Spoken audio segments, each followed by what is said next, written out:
Hello guys, welcome back to my channel My Reviews. Today I am back with another video on Infinix Hot 6 Pro along with its pros and cons and whether this device justifies the price or not. First of all, let's begin with quick specs. Infinix Hot 6 Pro specifications. The dual SIM, Nano, Infinix Hot 6 Pro runs XOS 3.2 based on Android Oreo out of the box and sports a 5.99-inch HD+, 720x 1440 pixels, full-view LCD display with an 18:9 aspect ratio, 83.4% screen-to-body ratio, and a 2.5D curved glass.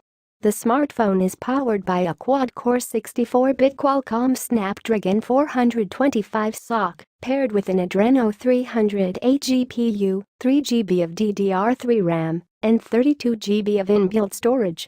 Storage is expandable via a dedicated microSD slot. Infinix Hot 6 Pro inline. Infinix Hot 6 Pro. In the camera department, the Hot 6 Pro sports a primary 13-megapixel sensor with f2.0 aperture, autofocus, and PDAF, and a 2-megapixel fixed focus secondary sensor, both coupled with dual LED flash. Modes on the rear camera include portrait mode, professional mode, time-lapse, night mode, panorama, and HDR. The selfie camera, on the front, houses a 5-megapixel fixed focus sensor with f2.0 aperture, soft light flash, and support for bokeh selfies and face unlock. Connectivity options on the Infinix Hot 6 Pro includes 4G Volt, Wi-Fi, Bluetooth 4.1, micro-USB with OTG, FM radio, and a 3.5mm headphone jack.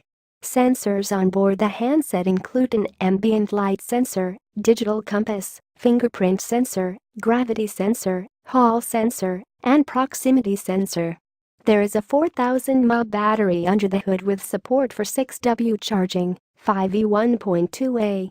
The Hot 6 Pro measures 160.43 x 76.21 x 8.6mm and weighs 158 grams. In the box of the smartphone, you get the adapter, a micro USB cable, a TPU case, a protective film. Now let's talk about the pros and cons. Pros: long battery life. Quality display according to the pricing. Dedicated microSD card slot.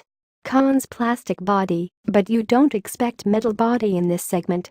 Relatively weak processors. Snapdragon 435 or 450 would be great. Sluggish face and fingerprint recognition. Slow charging. No glass protection, even you don't expect them to give a protection. Now at last, should you buy this phone? At $79.99 INR you get this device. I think paying $89.99 and getting the dream one would be a far better choice.